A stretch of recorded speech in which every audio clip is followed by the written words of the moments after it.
Good evening students.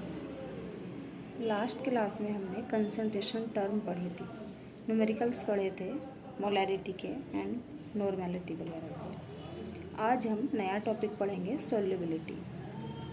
Solubility एक ऐसा topic है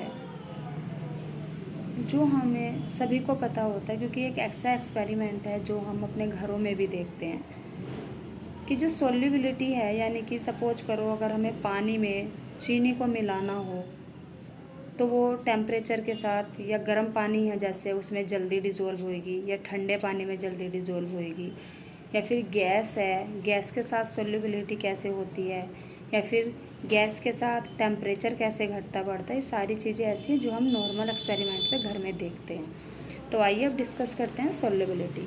solubility of a substance is its maximum amount that can be dissolve in a specified amount of solvent at a specified temperature. यानी कि जो solubility है वो एक ऐसी टर्म है कि जिसे हम एक स्पेसिफाइड टेम्परेचर पर क्या करते हैं, डिज़ोल्व करते हैं। या फिर नेक्स्ट देखें, it depend upon the nature of solute and solvent as well as temperature and pressure.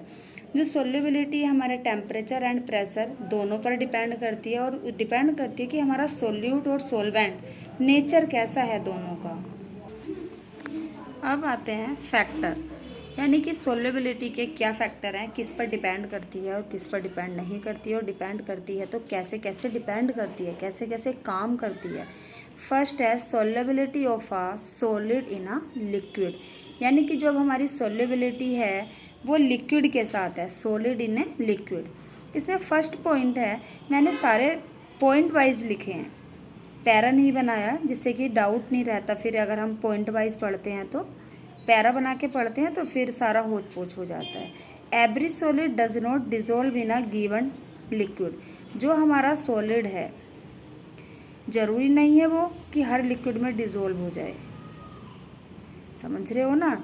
ये नहीं कि कोई भी हमने सॉलिड दे दिया तो हम उसे किसी भी लिक्विड में मिला दे तो वो मिक्स हो जाएगा, ऐसा नहीं है। इसका नेक्स्ट देखिए, sugar NaCl dissolve in H2O। Sugar और NaCl तो H2O में डिज़ोल्व हो जाता है, but naphthalene and anthracene do not. लेकिन नेफ्थलीन एंड एंथ्रेसिन डिज़ोल्व नहीं होती है, जबकि ये भी दोनों सॉलिड हैं। फिर क्या होता है, तो naphthalene and anthracene dissolve in benzene. Naphthalene और एंथ्रेसिन बेंजीन में डिज़ोल्व हो जाती है, but NaCl sugar do not. लेकिन जो हमारी NaCl और शुगर है वो बेंजीन में डिज़ोल्व नहीं हो पाती है। ये तो हमें पता चल गया कि शुगर और NaCl H2O में डिज़ोल्व होता है, नेफ्थलीन और एंथ्रेसिन बेंजीन में डिज़ोल्व होता है। अब ऐसा होता क्यों है, क्योंकि केमिस्ट्री क्यों जानती है कि ऐसा क्यों होता है। Polar solute dissolve in polar solvent. जो हमारे पोलर सोल्यूट हैं वो पोलर सोलवेंट में ही डिज़ोल्व होते हैं, and non polar solute dissolve in non polar solvent. और जो हमारे नॉन पोलर सोल्यूट हैं वो किस में डिज़ोल्व होते हैं, नॉन पोलर सोलवेंट में ही डिज़ोल्व होते हैं। नेक्स्ट पॉइंट देखिए, solute dissolve in a solvent if the intermolecular interaction are similar. जो हमारे सोल्यूट हैं डिज़ोल्व होते हैं सॉल्वेंट के साथ, जो उनका बीच इंटरमोलिकुलर इंट्रैक्शन होता है वो कैसा होता है, सेम होता है। Next, a solute is added to the solvent, some solute dissolve and its concentration increase in solution. यानी कि हमने किसी सॉल्वेंट में डिज़ोल्व को मिलाया, उसमें जब कुछ सोल्यूट तो डिज़ोल्व हो गया, उससे क्या हो, उसकी कंसंट्रेशन इंक्रीज हो गई। This process is known as dissolution. इसे क्या कहा जाता है, डिससोल्यूशन कहा जाता है। ये तो हमें पता है, सोल्यूट और सॉल्वेंट को मिलाते हैं तो सॉल्यूशन बन जाता है। ये इसके फैक्टर हैं कि यहाँ हम टेम्परेचर एंड प्रेशर डिस्कस करेंगे। ये हम टेम्परेचर डिस्कस करेंगे कि सोल्युबिलिटी टेम्परेचर के साथ कैसे काम करती है। Solubility of solid is affected by temperature change. Temperature change होता चला जाता है तो सोल्युबिलिटी भी हमारी अलग अलग इफेक्ट डालती है। Solubility of solid is affected by temperature and pressure according to Le Chatelier principle. यानी कि किसके अकॉर्डिंग काम करती है, ली चैटेलर के अकॉर्डिंग काम करती है। If this solution is exothermic, this solution कैसे एक्सोथर्मिक है, and then solubility decrease with increase in temperature. अगर हमारा डिस सॉल्यूशन एक्सोथर्मिक होगा तो सॉल्युबिलिटी डिक्रीज हो जाती है टेम्परेचर इंक्रीज के साथ। And if endothermic then solubility increase with increase in temperature. अगर हमारी रिएक्शन एंडोथर्मिक चल रही है तो solubility also increase with temperature. Next है solubility of solid is not affected by pressure. जो सॉल्युबिलिटी है उसका प्रेशर पर कोई इफेक्ट नहीं पड़ता है। एंडोथर्मिक के लिए डेल्टा एच ग्रेटर दैन 0 है और एक्सोथर्मिक के लिए 0 हमारा ग्रेटर दैन होता है किससे, डेल्टा एच से। इसके बाद आता है solubility of gas in liquid की सॉल्युबिलिटी का गैस पर क्या इफेक्ट पड़ता है। सॉल्युबिलिटी डायरेक्टली प्रोपोर्शनल होती है किसके, प्रेशर के, लेकिन सॉल्युबिलिटी इन्वर्सली प्रोपोर्शनल होती है किसके, टेम्परेचर के, गैस के साथ। क्यों, अगर हमने कोई भी गैस ले ली है और हम उसे लिक्विड में मिला रहे हैं और हम उसे हीट कर दें तो उसके मॉलिक्यूल्स क्या होते हैं, वेपोरेट बन के उड़ जाते हैं। तो यानी कि टेम्परेचर बढ़ाने के साथ सॉल्युबिलिटी क्या हो गई, डिक्रीज हो गई।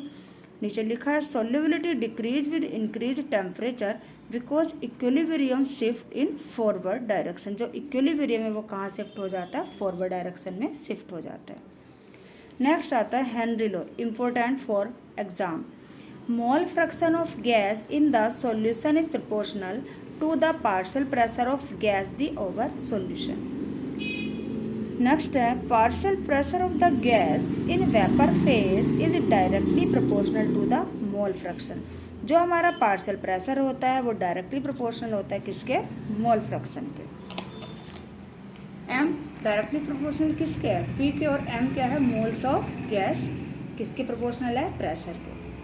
प्रेशर डायरेक्टली प्रोपोर्शनल किसके चलता है, सॉल्युबिलिटी के, क्योंकि इन्वर्सली किसके चलता है, टेम्परेचर के। अकॉर्डिंग टू मोल फ्रैक्शन क्या फॉर्मूला निकल के आता है, एस डायरेक्टली प्रोपोर्शनल पी के, क्योंकि अभी ये हमने पढ़ा है कि जो पार्शियल प्रेशर है वो डायरेक्टली प्रोपोर्शनल होता है मोल फ्रैक्शन के। प्रोपोर्शनल हटा दिया तो क्या आ गया, के एच, के हमारा क्या है, हेनरी कांस्टेंट है। Pressure increase as well as mass increase, जैसे जैसे हमारा प्रेशर इंक्रीज होता है मास भी क्या होता है, इंक्रीज होता चला जाता है। ये हमारा ग्राफ है, पार्शियल प्रेशर और मोल फ्रैक्शन के बीच एक स्ट्रेट लाइन आती है, क्योंकि पार्शियल प्रेशर डायरेक्टली प्रोपोर्शनल किसके, मोल फ्रैक्शन के, तो m इजिकल टू क्या आता है, Kp आता है। आप लोगों को अगर मेरी वीडियो पसंद आई हो तो मेरे चैनल को सब्सक्राइब करें एंड मेरी वीडियो को लाइक करें। इससे रिलेटेड जितने भी नोट्स हैं वो मैं आप लोगों को टेलीग्राम पे प्रोवाइड कराऊंगी और अपने टेलीग्राम का लिंक डिस्क्रिप्शन में मैं आप लोगों के साथ शेयर करूँगी।